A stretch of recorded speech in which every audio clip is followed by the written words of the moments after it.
everyone, welcome here. If you're new here, my name is Rebecca. If you're not new here, welcome back. Thank you for coming back and watching another video. So in today's video, I want to talk about productivity.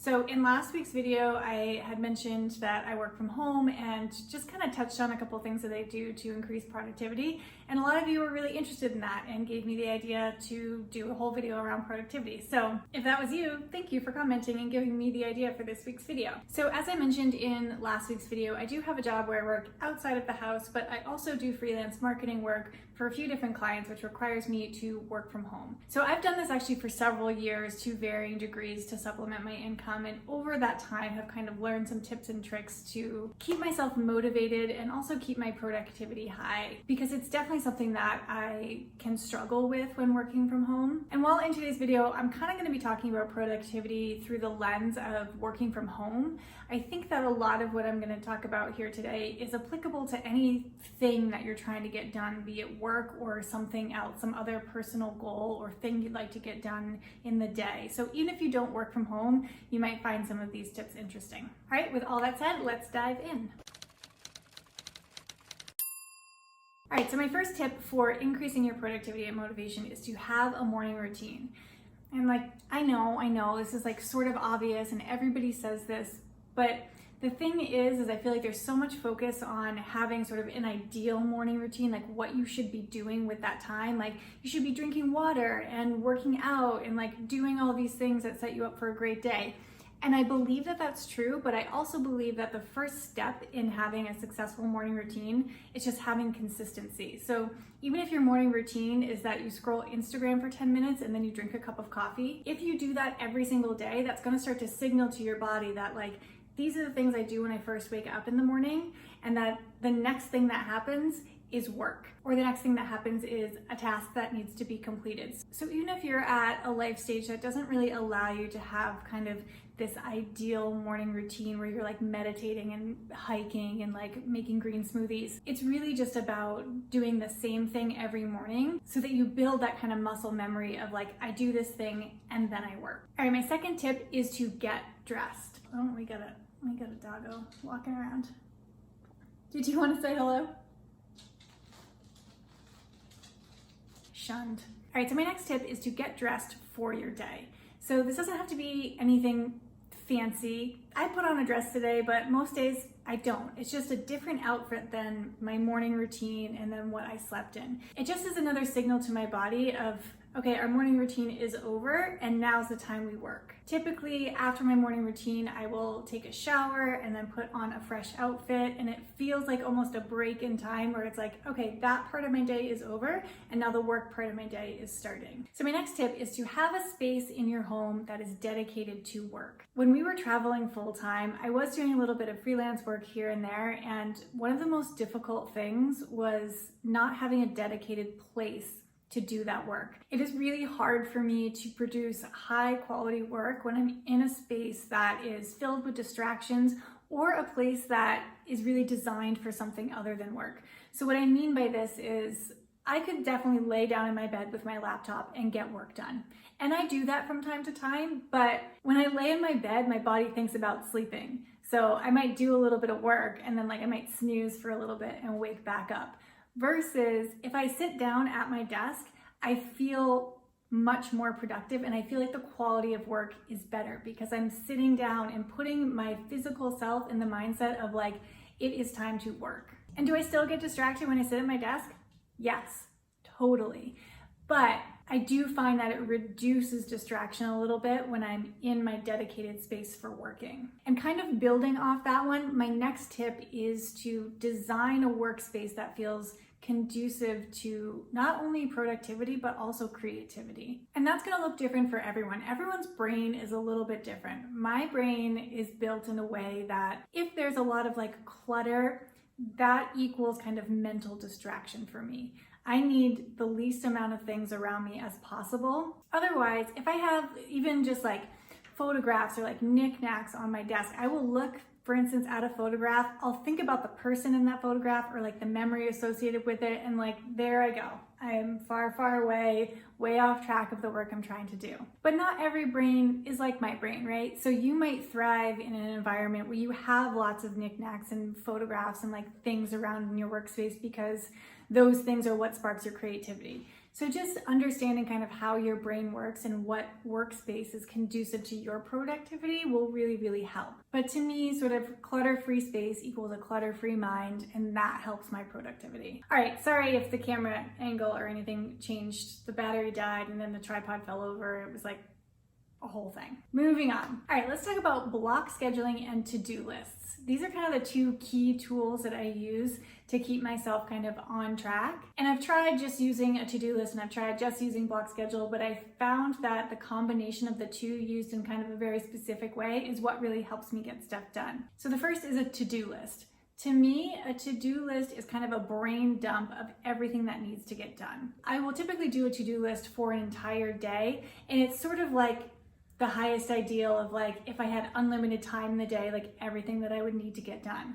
Understanding that I might not get it all done, but I don't want it in my brain anymore. Like I need to get it out of my brain and onto paper. So this is just like kind of a long running list of like, not only things for work, but like personal things that I need to take care of as well. So I'll usually end my day with a to-do list for the following day. Usually like right after I eat dinner or something, I'll go through and just make a list of like, okay, everything that I would like to accomplish tomorrow if like time were no issue. And then I also use a block schedule in tandem with the to-do list. And there's lots of videos out there about block scheduling. YouTube is actually how I learned about block scheduling, and I'll try and link some of those good resources down below if you want a little bit more detail about how to use a block schedule. But essentially what this is breaking your day up into whatever time increments make sense for you, and then planning your day accordingly. So for me, I use hours. So almost every awake hour that I have, I block schedule the time. And I'll do this based on the to-do list that I made. Particularly when it comes to working from home and sort of the freelance structure that I have, I will usually do this by client that I have. So I will take a particular client, I'll say from like 10 to 11, I'm gonna work on X client. I'll look at my to-do list and the things that I have to do for that client, and I'll prioritize what needs to get done first. And then if they need a second hour, I'll do another hour for that client and the next thing that needs to get done on the to-do list. You basically prioritize your to-do list. So a couple of key things about block scheduling time. There are a few things that I always make sure to include in my block schedule. And the first is sort of like an overflow hour. So that's an hour that I can tie up any loose ends of any projects that didn't get done in an hour that I thought I could get done in the hour. It's also a time when I answer emails, answer text messages. If I'm working for a company that uses something like Slack or some kind of like messaging app, it'll be a time to like check Slack. And this is a super, super important part of my block schedule, because without that time to do things like answer texts and check email and wrap up loose ends, I'll end up doing that kind of thing in the middle of another block. So I'll be like working, and then I'll say like, oh, a text message came in. I'm gonna put that work aside, pick up my phone, answer a text.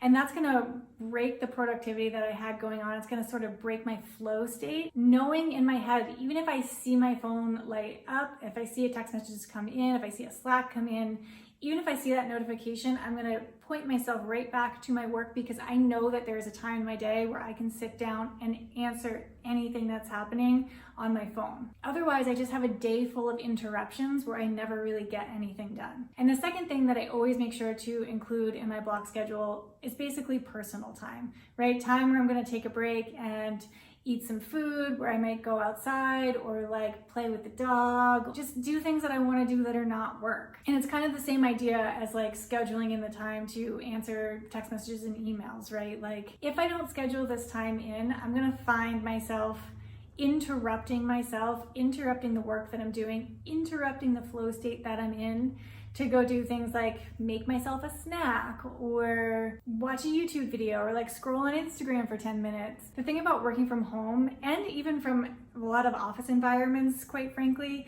is that it's so easy to interrupt yourself, right? Like the second you feel hungry, you'll be like, well, I'll just get up and walk to my kitchen and make myself a snack because my kitchen's right next door to my office. Or like, my dog's here, so it's so easy for me to just like get up and play with my dog for a little bit. Versus if I know that there's time coming, like if I know that my next hour block is to do like whatever I want to do, it helps me force myself to sit there and get the work done. And the last point just about block scheduling in general is it allows me to be really realistic about my time and what I can get done within the day. So I feel like my to-do list is really this ideal of getting everything out of my head and onto paper so that I don't forget to do anything. But honestly, most times it's more things than I can actually accomplish in a day. Versus when I'm forced to sit down and take hour increments and say, what can I get done in an hour?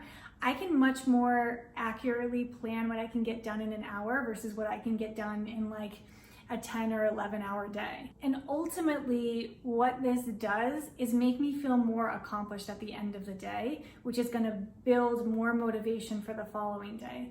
If I sit down with this super long to-do list that's not super prioritized and I get maybe like 3 or 4 things done, I'm going to feel like I failed. And that's not going to help me moving forward. And that kind of leads me to my last point, which is knowing and understanding the difference between being realistic and gentle with yourself and making excuses for yourself. So I think it's really easy for us to say like, yeah, I didn't get everything done today, but it was because of X, Y, and Z thing that happened. And I think there's a very realistic point to that, right? Like, you can block schedule your entire day and like stuff just comes up, like life happens. There's a lot of things that we can't anticipate.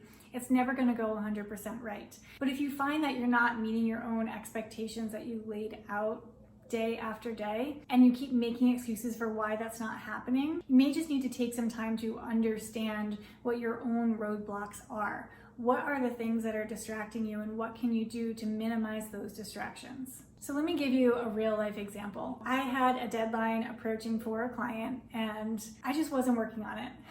Days were going by, the deadline was getting closer. I couldn't find the motivation to do it. And I kept telling myself that it was okay because I was tired because of my other job. I was tired because it was really hot out. I was tired because I had worked out really hard. Like I kept making excuses for myself of why it was okay to let another day go by and not tackle this project. In the back of my mind, I knew that these were excuses, right? You know when you're not being totally honest with yourself and when you're making excuses for yourself. You know, like on your insides. I was choosing all these things over work and I needed to hold myself accountable for that. And so the method of like sitting down and saying like, if you work on this client for 2 hours or 3 hours, you then are gonna have a block of time to do all those other things that you are distracting yourself with, like reading and the internet and your dog. It's so much easier to motivate yourself to work knowing that the time that you want, the free time that you want, is waiting for you at the end of that. All right, that's it for today's video. Thank you so much for watching. If you have any tips for motivation or productivity that you use, I would love to hear them. Please leave them down in the comments. And if you liked this video, please make sure to give it a thumbs up. It really helps my channel a lot. And make sure to subscribe down below. I put out new videos every week, and I will see you in the next one. Bye, everyone. Is this crooked? Let's start over. So after Cook girl. My butt hurts. Oh, hold on. Ouch, my butt.